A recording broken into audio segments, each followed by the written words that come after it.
Carlos Hernández. Carlos, ¿qué tal? Bienvenido. No, gracias Renato, y solamente recordando que hace 9 años estuvimos en este foro hablando sobre la urgente necesidad de reivindicar el derecho a la educación de los niños y niñas de Honduras. Estuvimos hablando de una realidad casi similar, me atrevería a decir que en ese momento los indicadores educativos estaban casi igual. Emprendimos toda una lucha y bueno, 8 o 9 años después tengo que confesar que no es tan halagador regresar a este foro con una realidad casi igual. Si bien es cierto, y lo decía el doctor Escoto, tuvimos una leve mejora en el hasta año 2014, 2012 hasta el 2012 al 2014. 2012-2014. Yo creo que y eso fue positivo y eso nos las alegró, eso sin duda alguna fue el resultado de reivindicar ese derecho a la educación que tenían los niños. Veníamos de una década donde los niños de Honduras solo recibieron 100 días de clase, una década por 10 años consecutivos. Y bueno, en ese momento nosotros decíamos, los resultados es el reflejo de esa década de los niños recibiendo solamente el 50% de días clases. Se hizo un esfuerzo, empezamos a ver esa tendencia para mejorar. Creo que con Roosevelt y muchos que hemos estado a lo largo de todos estos años viendo estos temas, celebramos, pero creo que cuando uno ve esa gráfica sí hay algunas situaciones que alarma, y cuando vemos esos resultados globales del 2017 y los contrastamos con los que teníamos hace 10 años atrás, ahí es donde yo digo, bueno, estamos casi igual. Se revertió esa mejora que teníamos, y lo más triste, y a mí honestamente me molesta y tengo que confesarlo, cómo este tema ha estado ausente de la agenda de los políticos. Hoy estamos hablando de democracia, hoy estamos hablando de que tenemos que hacer un esfuerzo por el tribunal y todos estos temas, y se les olvidó a los políticos que si no invertimos en educación, que si no revertimos esta situación, vamos a tener una democracia pésima. O sea, si la gente no es capaz, si nuestros estudiantes no están teniendo las habilidades básicas de análisis, de lógica, esto es la matemática, no van a tener la capacidad entonces de enfrentar el futuro de la nación como todos los hondureños quisiéramos. Si no están teniendo la comprensión, imagínese usted, 5º grado, 44% de insatisfactorio, o sea, casi la mitad de los estudiantes, y eso se va arrastrando porque, bueno, van a ir a 6º, y vamos a tener profesionales, y yo tengo que decirlo, y que me toca contratar gente, y a veces uno se sorprende con profesionales universitarios que en cuestiones básicas de matemáticas tienen dificultades.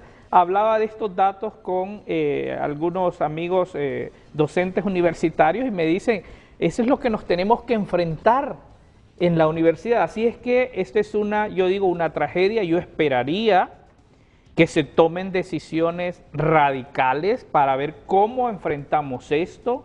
Esto es un tema de Estado, este es un tema, Renato, donde todos los hondureños tenemos que involucrarnos.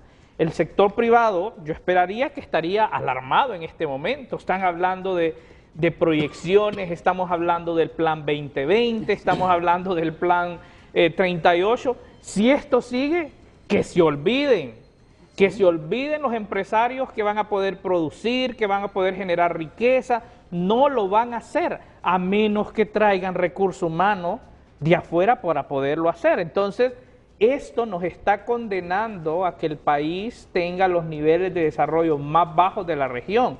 Hay que revisar la inversión. Mire, hace 10 años nosotros se invertía, el presupuesto en educación era más o menos 13,000 millones. El presupuesto en estos últimos 10 años ha aumentado en 110 millones en educación, 110%.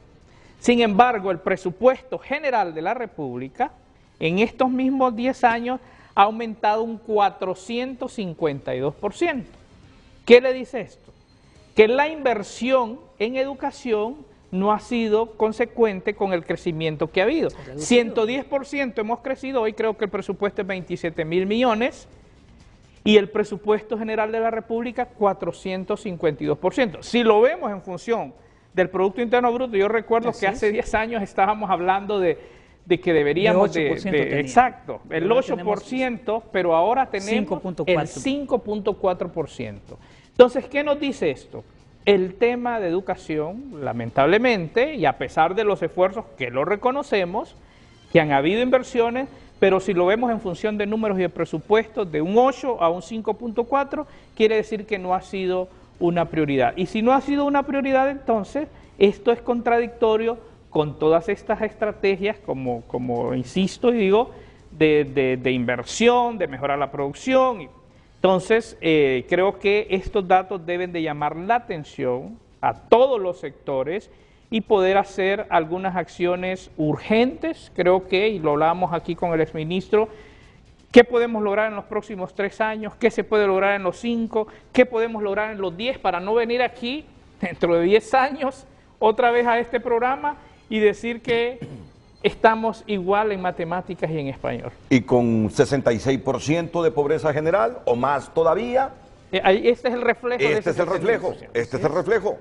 Trabajadores para la maquila, de arneses, claro, para las camisas. Con salario mínimo, menos. Con salario mínimo o menos del salario mínimo. Carlos Hernández. Quizás eso explique, Renato, por qué, según el Observatorio de la Violencia y todos los estudios que se hace, se habla que las riñas interpersonales, los problemas que surgen al interno de las familias, son los que originan esas altas tasas de homicidio que nosotros tenemos. Entonces es interesante la relación, creo que Ruth, hay que estudiar un poco más eso, porque ver cómo este tema que las gráficas ahí nos están diciendo en tercero, sexto y noveno grado, 3 grados que son claves, es justamente donde se registra el mejor desempeño académico, en los niveles de satisfactorio y avanzado, y apenas el 30% es que debe mejorar. Esto, insisto, y creo que Ruth lo ha explicado de manera clara, es un enorme desafío que tenemos que enfrentar y ver cómo logramos también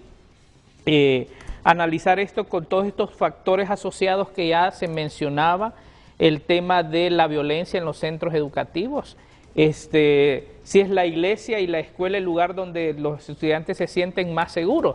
Sin embargo, hoy por hoy, lamentablemente, las escuelas ya no son los territorios de paz. En los últimos meses hemos podido ver una serie de denuncias donde los centros educativos se convirtieron en centros de serios conflictos entre estudiantes, y mire que hasta hubo un momento que se volvió casi de moda que en las redes sociales circulaban esos conflictos y esos pleitos entre los estudiantes y los otros compañeros celebrándole. Así es que creo que esta es una situación que hay que verla desde una perspectiva integral. Estas gráficas, sin duda alguna, tienen mucho que ver con esas altas tasas de homicidio que tuvimos en el país, ¿verdad? 86% de homicidio, esa violencia estructural que se ha vivido. Pero bueno, yo creo que aquí lo importante es cómo usar estos datos. Cómo usamos estos datos para definir políticas públicas que sean sostenidas, porque aquí el tema es que a veces dependemos mucho de la motivación o el empeño que un funcionario ponga para hacer ajustes en las políticas, pero que no le damos estabilidad. Y por último decir, yo no sé si usted estudió, Renato, con Capullo y Colita. Claro, ese fue mi texto de primer grado. Ese fue mi texto también, Capullo y Colita. Ahí había otro de Vacaciones en la Hacienda, Luis y Elena. Sí. Pero yo estudié en una escuela rural. Escuela para todos. Exacto, yo estudié en Planes, una escuela rural en Colón, y nosotros teníamos textos. ¿Sí? Teníamos esos textos y los cuidábamos, ¿sabes? Ese libro de Capullo y Colita, esos libros los cuidábamos y leíamos, y esas historias nos las aprendimos de memoria. Ayer yo recibí una denuncia que me dio mucho pesar, que me dice, ¿sabes qué?